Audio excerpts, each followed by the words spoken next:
For Honor, a game I never thought I would be talking about.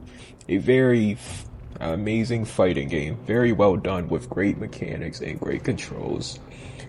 Amazing heroes and a good story with a great lore to it, and most importantly, the players that are fucking toxic. Hello, my name is Dark Zell Kings 3.0. And today I am going to be talking about For Honor and why it's actually more or less a masterpiece, but kinda, it's off, okay? But nothing is perfect. I believe this game is very well done, okay? I truly do. For Honor is just one of those very well done games. Like, the controls, the mechanics are amazing. The fighting makes sense. Little guard breaks, the parries, the time dodges, the time parries. What do you call it? The deflects or reflex? I forgot. I think it's called the deflection. Unique. That every hero has its own move set. Like, I love it. I really do. I loved For Honor.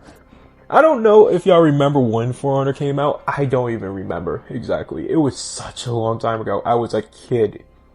In like 9th grade or something. The game was just amazing.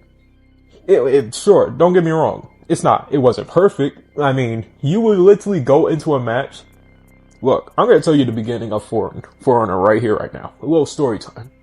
When I found out For Honor was coming out, it was basically, I believe, the beta, right? The beta was out. And I played the beta with my friends. They played certain characters. My friend would play the Warlord. No, the Warlord? I think he's a Viking. With a shield. If you know who I'm talking about. I think he is a Warlord. My other friend would play Conqueror. My other friend would play Peacekeeper. And there I was in the middle, just trying to figure it all out. I didn't know who to play. So, the first person I ever really picked up and truly tried to master was Orochi. A samurai, a very fast samurai. I believe the fastest samurai in this game today. Now, have I played the game really recently? Well, clearly you see the content of this video. I do not play For Honor anymore. Because of the player base, and I'm gonna get to that later. But not right now. I used to play this game to have fun. It was just so fun to me. The characters and everything.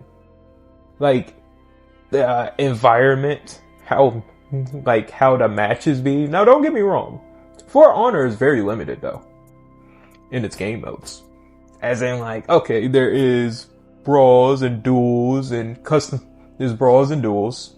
With Dominion and death matches, and that's it. Now there's Breach. It may be an event, but that's it. Nonetheless, For Honor is truly limited. There's custom matches, there's a story mode, and that's it. Nothing more. It's kind of like, to be completely honest with you, it kind of reminds me of Sparking Zero. On how limited it is, surprisingly. But that's okay. I mean, the game has one concept, and that's killing each other mainly. That is it. Nothing more. I mean, they did bring in a bunch of things during the years of For Honor. Like, number one, battle passes wasn't in the game. In the beginning. Yeah, believe it or not, Fortnite wasn't even in the conversation during this time. And you know what? I will be making a Fortnite video one day. Probably sometime this week or next week. I don't know. I gotta make the Fortnite content. I already got the idea of what I'm gonna say and blah blah blah, but this isn't about Fortnite, this is about For Honor. And the fact that I literally talked about Battle Pass kind of influenced that little Fortnite influence. So, it is what it is. But, there was no Battle Passes. Nor, there were, if anybody remembers, like the OGs of OGs, the first DLC characters was the Shinobi and the Centurion. I loved that update. That little extension of the game. Well, DLCs. You know what I mean? That was good. I did not know there was going to be added characters. Centurion and Shinobi was amazing. Amazing additions to the game. Now, the game kind of fell off though. And It fell off when they took off gear stats. If y'all don't know what I am talking about, there was, instead of you having these perks of stats, there was something called gear stats. And these gear stats could give you more attack, more defense, more what is it called? Rage, I believe. You know, when you press Y or triangle, PlayStation triangle, Y on Xbox. You press Y and you awaken yourself, you look like a damn Super Saiyan, you get more armor, you get super armor, you get a bunch of, you don't get health, but you get a bunch of power. Yeah, that's what I'm talking about. I think it's called Rage or whatever. Yeah, there was a meter on if your game jumped, like literally, if you did, there was literally a Rage build. There was fucking Shigokis and Lawbringers, right? Rocking a fucking Rage build, guys. Like, if they get hit once in a jump, guess what?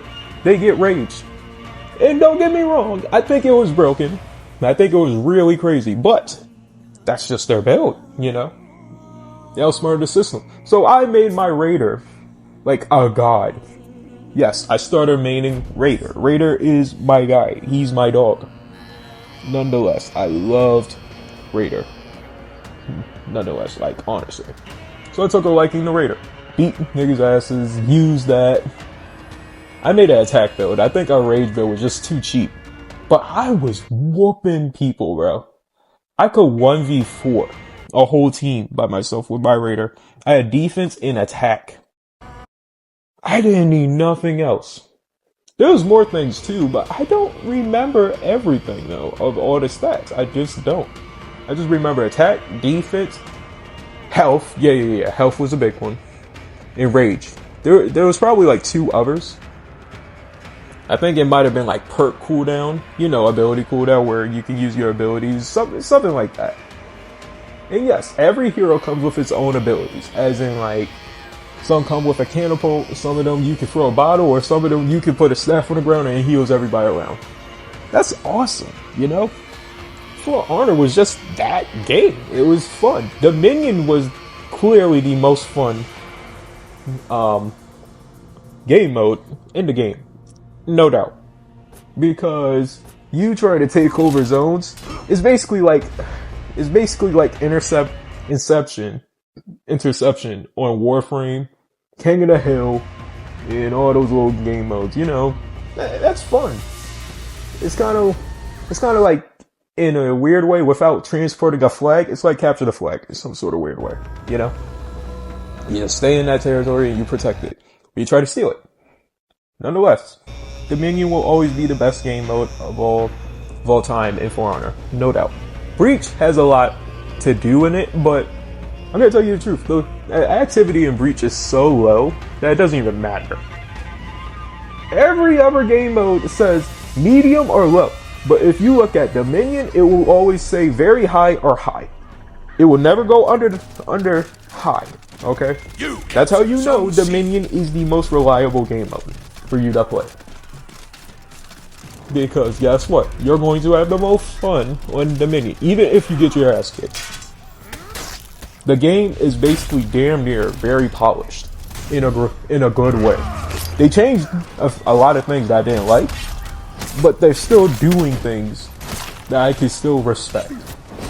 Now, for basically the last minute of this video, I'm going to talk about the little community. And I might have to make this a whole separate video since I have 1 minute left.